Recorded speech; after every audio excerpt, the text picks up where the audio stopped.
todos y cada uno de los organizadores, porque realmente es interesante este tipo de jornadas que son, yo creo que es primera vez que yo veo que hay tanto acercamiento entre una y otra, y que entre una y otra especialidad como la radiología y la cirugía, y que además sea transmitido hacia los alumnos. Vamos a empezar con estos casos clínicos. Entonces, es bien importante los casos clínicos saber mirar, y el saber mirar significa saber cuándo, dónde y cómo. Y ahí entra no solo la parte clínica, sino también la radiológica y el complemento de ambas partes. Cuando uno ve esa imagen y uno dice, ¿dónde está el animal? La verdad es que si uno no sabe cómo mirar y la forma adecuada de mirar, no lo va a ver, igual que en esa. Si yo les pregunto, ¿dónde está el animal? También. Tenemos que mirar con algún grado, ¿no es cierto?, de noción básica para poder identificarlo y saber exactamente dónde está ubicado. El primer caso que les voy a presentar, yo le puse por título Las zapatillas nuevas, y después van a ver por qué razón lleva cada uno de estos títulos. Se trata de un paciente que tiene 16 años, que tenía 36 horas de evolución del cuadro clínico. Se caracterizaba por un dolor abdominal difuso, que no era cólico, era permanente, que llegaba hasta 7 de 10 y que no había cedido al uso de antiespasmódicos que le habían dado en varias oportunidades. Aparte de eso, él refería de posiciones líquidas, al menos 5 en las últimas 24 horas, sin sangre y sin ninguna mucosidad. Había una sensación febril que nunca fue cuantificada, porque no tenían termómetro, había compromiso del estado general, algo de náuseas, pero no habían vómitos asociados en ningún momento, a pesar de que el paciente se alimentaba, a pesar de las náuseas y del cuadro que yo describo, el paciente se alimentaba de manera regular. El ingreso, ustedes ven que la hemodinamia estaba bastante estable, estaba subfebril 37,5, y al examen físico encontramos un abdomen que estaba distendido. La sensibilidad era en forma difusa, un poco más localizada en hipogacho y en la fosa ilíaca. Tenía una resistencia muscular que era voluntaria, pero no había Bloomberg y los ruidos hidroaéreos se escuchaban normales. Había una leucocitosis con una desviación izquierda y una PCR que estaba elevada aproximadamente el doble de los valores de referencia normal del laboratorio. Aquí me tiene que ayudar quien va a hacer la pregunta. Hago el cambio. Yo, Almendra, pero Almendra. también yo la tengo acá anotada. ¿Cuál es la pregunta 1 entonces, Almendra?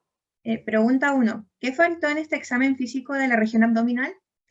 Alternativa A, tacto rectal. Alternativa B, buscar bazuqueo. Alternativa C, matidez hepática. Alternativa D, B y C. Alternativa E, A y B. Tienen 15 segundos.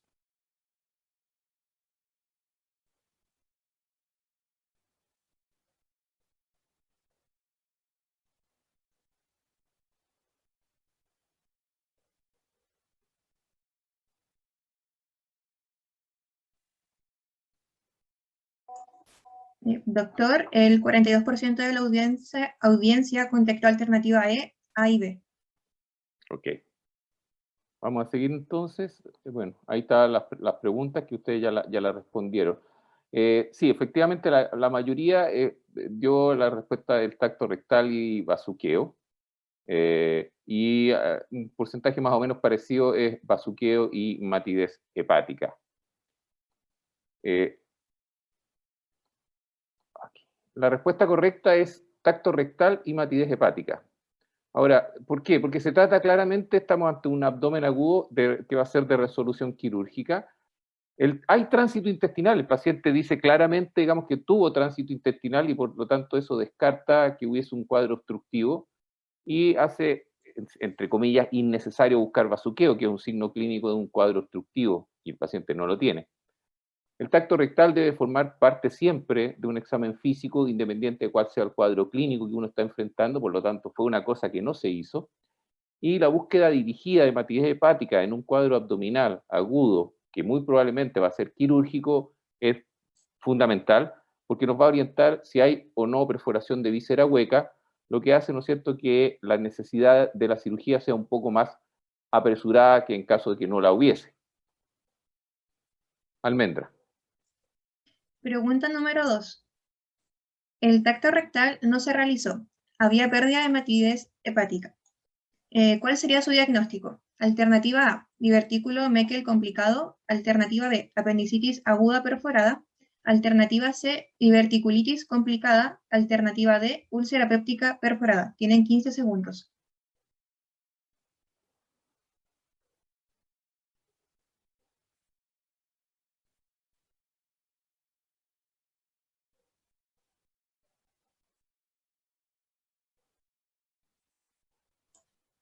Doctor, el 37% de la audiencia contestó alternativa B.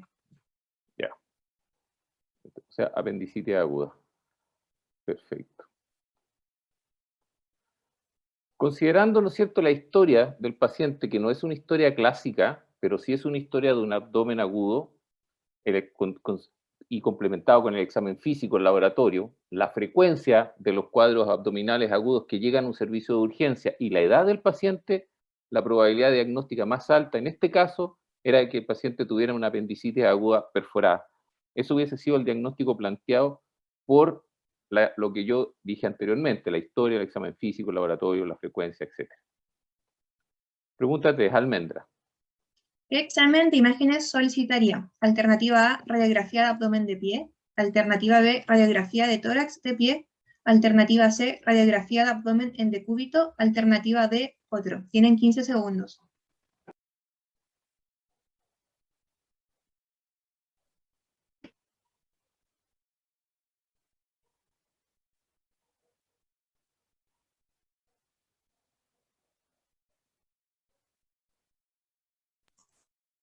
Doctor, el 39% contestó B, otro.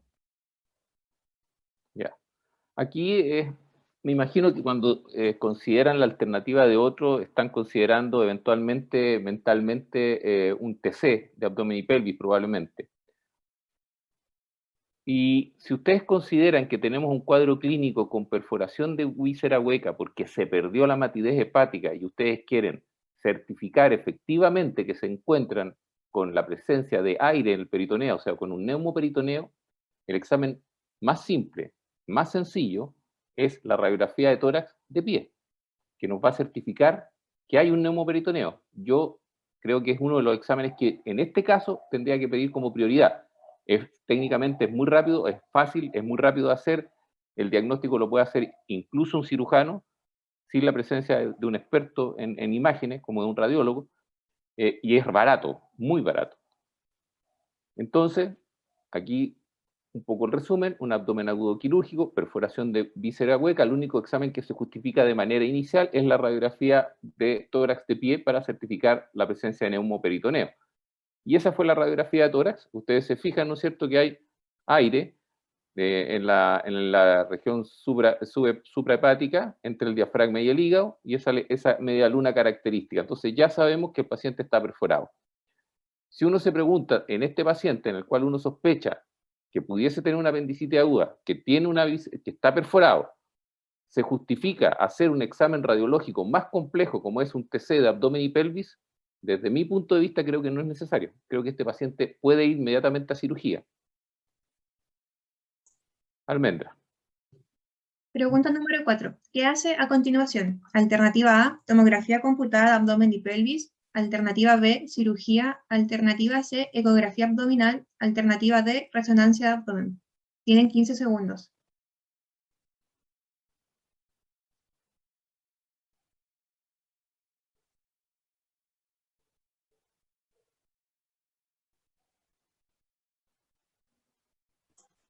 Doctor, el 74% contestó cirugía. Ya. Con un poco de ayuda de lo que yo le había dicho anteriormente, me gusta que tomen la conciencia de que no siempre es necesario hacer muchos exámenes, ni exámenes muy costosos, ni exámenes que incluso en algunos lugares de Chile no está disponible a las 24 horas, como el TC de abdomen y pelvis, que es una herramienta muy útil, sin lugar a dudas. Pero en este caso, considerando el cuadro clínico que ustedes están enfrentando, no se justifica de ninguna manera hacer más exámenes. Solamente decirle al cirujano y avisarle al cirujano que estamos ante un cuadro de ese tipo. Sin embargo, el paciente se operó y fíjense ustedes que el apéndice estaba sano, el intestino delgado estaba sano, el estómago estaba sano y el intestino grueso estaba sano. Entonces, en ese minuto, uno se ve sumergido en un gran problema y no sabe cómo salir y liberarse de ese problema. Lo que hace, ¿no es cierto?, el becado es mirar sorprendido y el residente o el staff de cirugía mira al becado y le dice, ¿por qué no hiciste un tacto rectal? ¿Por qué este paciente llegó a pabellón con historia clínica, con examen físico incompleto y con un estudio radiológico? Bueno, el tacto rectal se le hizo en pabellón, cuando el paciente ya estaba en pabellón y ya había sido, tenía la parotomía, ya tenía el abdomen abierto, y había una lesión en la cara anterior del recto, específicamente en esa zona, unos centímetros por arriba del ano, y entonces lo que hizo el cirujano fue ver el fondo de saco vésico-rectal y se encontró con que había una pequeña perforación en el fondo de saco vésico-rectal, y al abrir el fondo de saco vésico-rectal, efectivamente había una lesión de la cara anterior del recto, que había perforado, como les digo, el fondo de saco, el peritoneo del fondo de saco vésico-rectal, y el neumoperitoneo que ustedes veían venía desde desde la zona rectal. ¿Cómo fue? Bueno, aquí es donde entran a jugar las zapatillas. Este niño le habían regalado unas zapatillas nuevas y fue a jugar fútbol en una cancha X, por supuesto cancha de tierra. Las zapatillas se ensuciaron mucho y el niño se asustó porque lo iban a retar, porque las zapatillas se le habían regalado el mismo día y estaban embarradas completas. Entonces, como se angustió, tiró las zapatillas arriba del techo para ocultarlas, y cuando se subió a buscarlas, algunas horas después, al momento de bajar se cae, y cae justamente sobre un macetero, donde hay una guía metálica de las plantas, que son unas guías largas, muy delgadas, y esa guía metálica había penetrado por el ano, había lesionado la cara anterior del recto, se había desplazado entre la vejiga y el recto superior, el recto medio, perdón, y finalmente había perforado el fondo de saco vésico-rectal. Es cierto que es un traumatismo de empalamiento raro, es cierto que el niño nunca lo refirió hasta que ya había sido operado, pero también es cierto que le faltó hacer el examen físico. La radiología aquí nos ayudó porque nos certificó la presencia de un neumoperitoneo, pero le faltó hacer una parte importante donde el radiólogo no nos va a ayudar, donde los escáneres no nos va a ayudar, donde la resonancia no nos va a ayudar, que es tener un examen físico completo. Entonces, ¿cuál es la enseñanza de este primer caso? Examen físico completo, siempre hacer. Tacto rectal, siempre recordar. Estudio con imagen, en ocasiones basta uno. Simple, sencillo, barato. Y así debería ser la medicina. No priorizar en exámenes que son bastante más costosos, como el escáner o la resonancia, y que son un arma útil, pero de la cual no hay que abusar. Nuestro segundo caso se llama Nada como una buena historia. En este caso vamos a enfrentar a una mujer de 32 años que refería a ser constipada de manera crónica. Los antecedentes ustedes los ven ahí, había tenido 3 embarazos con un aborto, era usuaria de anticonceptivos orales, su fecha de última regla había sido 14 días antes de llegar, y 4 días antes del ingreso, posterior a una transgresión alimenticia en el cual la paciente había comido una gran cantidad de papas fritas, comenzó a sufrir de distensión abdominal y posteriormente se agregaron vómitos, diarrea, sin elementos patológicos, un dolor abdominal de tipo cólico muy intenso que la paciente refería incluso a llegar en algunos minutos a 10 de 10, sin fiebre. La paciente ingresó a servicio de urgencia con una buena hemodinamia, con un abdomen que estaba blando y depresible, que tenía algo de sensibilidad, pero no tenía Bloomberg, tenía buenos ruidos aéreos, no había citis, no había masas palpables, y en el tacto rectal lo único que se detectó fue un poco de dolor en el fondo de saco anterior, pero no había lesiones rectales ni nada. Ustedes ven que tiene una leucocitosis significativa, la PCR estaba aproximadamente unas 6 veces el valor de referencia normal del laboratorio. Almendra. Pregunta número 5. Diagnóstico. Alternativa A, coledocolitiasis. Alternativa B, pancreatitis aguda. Alternativa C, gastroenteritis aguda. Alternativa D, apendicitis aguda. Tienen 15 segundos.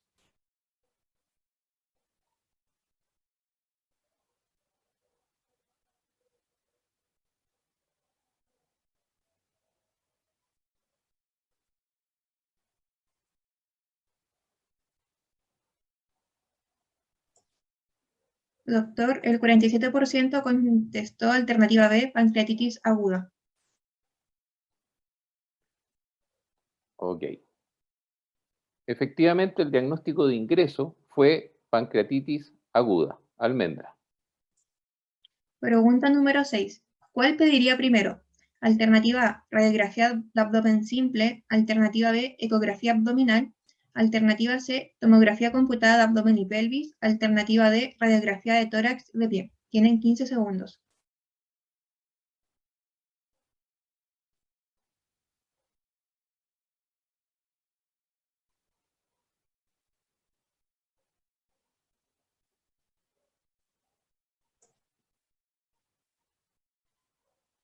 Doctor, el 52% contestó alternativa B, ecografía abdominal.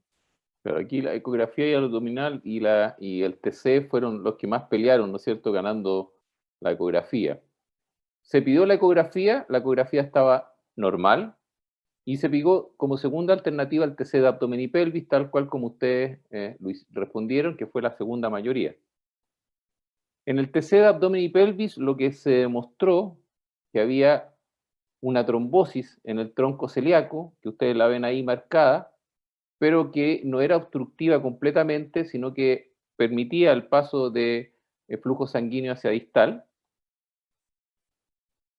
El páncreas, la vía biliar estaban normales, por lo tanto, descartando, ¿no es cierto?, el diagnóstico inicial de ingreso, que era una pancreatitis aguda, que era lo lógico por lo demás de plantear, dadas las condiciones clínicas de la paciente, que había transgresión alimenticia, vómitos, etcétera, y un dolor abdominal importante.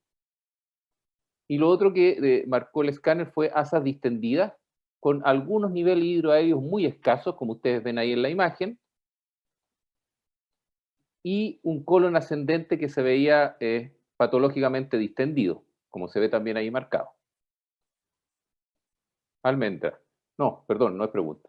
Los diagnósticos cambiaron, entonces ahora era trombosis del tronco celíaco, como diagnóstico de sospecha trombofilia o vasculitis, isquemia mesentérica y una sepsis de foco abdominal. Esos fueron los diagnósticos que planteó el médico de la unidad de cuidados intermedios, que fue donde ingresó esta paciente. Almendra. Pregunta 7. Imágenes. Alternativa A, ecocardiograma. Alternativa B, eco transesofágica. Alternativa C, eco Doppler extremidades inferiores. Alternativa D, tomografía computada de tórax. Tienen 15 segundos.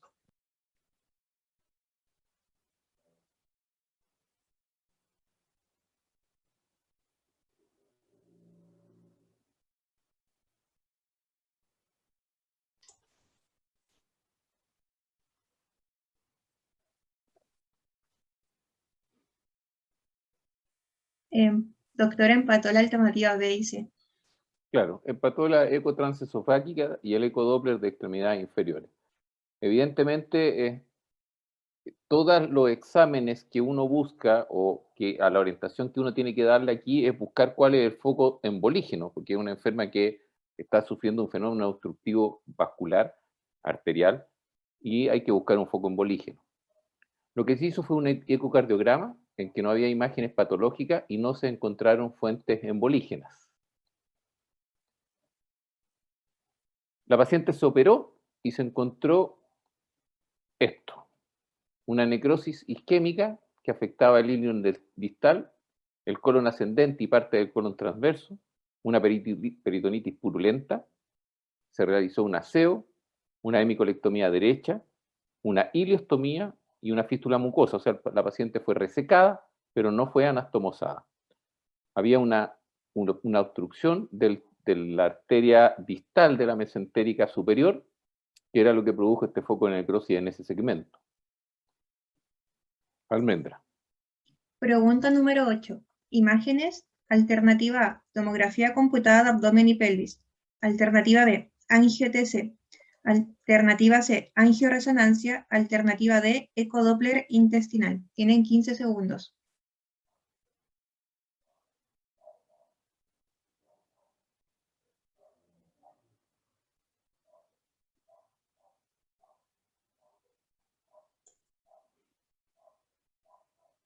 Doctor, el 79% votó por angio-TC. Ya. Aquí la paciente ya estaba operada y ya sabíamos cuál era el diagnóstico asociado y que había un fenómeno trombótico importante y que produjo, o sea, un fenómeno isquémico y que produce una necrosis de colon, ¿no es cierto? Y se pidió una angio-TC. Y eso mostró esa imagen. Y esa imagen, si ustedes se fijan, las arterias se ven con focos nodulares, igual que si tuviera un rosario, con arterias en forma de rosario. Y aquí nuevamente se interrogó a la paciente y ahora se le hizo una historia bastante más completa y aquí vamos a ver cuál es la importancia de hacer una muy buena historia en una paciente que consulta en un servicio de urgencia y en el cual evidentemente muchas veces por la presión que existe la historia no es completa. Pero cuando la paciente llega a un intermedio y están los internos, los residentes, los becados, sí tienen el tiempo como para poder hacer una historia completa y reinterrogar a la paciente sobre todo en cosas que le han pasado anteriormente a consultar. Y fíjense todo esto. A los 14 años, este paciente había sufrido un TIA, un ataque isquémico transitorio, que le había producido amaurosis durante un periodo de 24 a 48 horas. Tenía una claudicación intermitente, 2 años de evolución de claudicación intermitente. Tenía una asimetría en los pulsos entre extremidades superiores e inferiores que era evidente cuando uno lo hacía el examen dirigido. Y las presiones también eran distintas en las diferentes extremidades. Esto, unido al cuadro clínico, que ustedes ya lo saben, hace que cada uno de nosotros nos transformemos en este personaje y sin embargo, aún así, a pesar de ser un buen doctor y hacer una buena anamnesis y pensarlo, no sabemos exactamente aún, teniendo toda esa anamnesis y toda esa riqueza en la historia, a qué estamos enfrentados.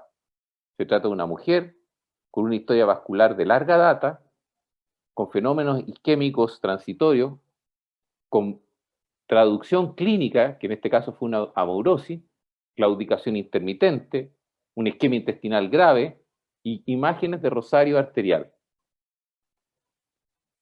Aún así, por lo menos los cirujanos, la verdad es que no sabíamos exactamente qué es lo que había detrás en esta paciente, que estaba muy grave.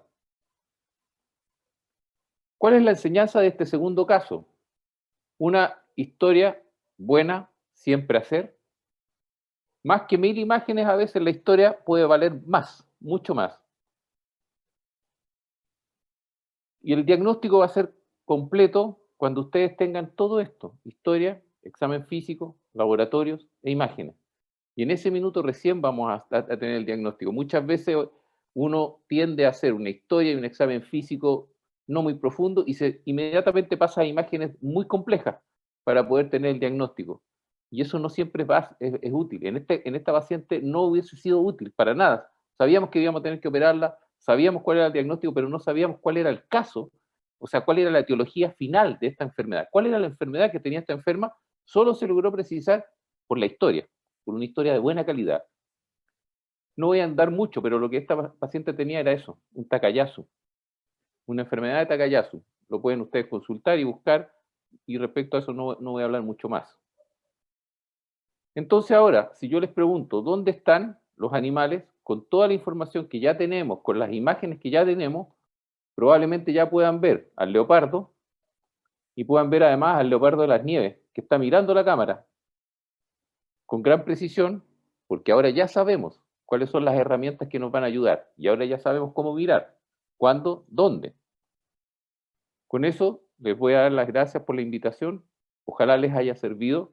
Los casos clínicos, si bien es cierto, son casos raros, poco frecuentes, sí nos dejan la enseñanza de que tenemos que hacer siempre un examen físico completo, tener una buena historia, pedir los exámenes radiológicos que se necesitan, sin sobrepasar los costos muchas veces, tener un radiólogo de buena calidad para que nos ayude con las imágenes y con esa imagen de Santiago en un amanecer, esperando, ¿no es cierto?, que esta cosa de la pandemia vaya finalizando, probablemente de aquí a fin de año podamos ver esa luz de rayo, luz de esperanza.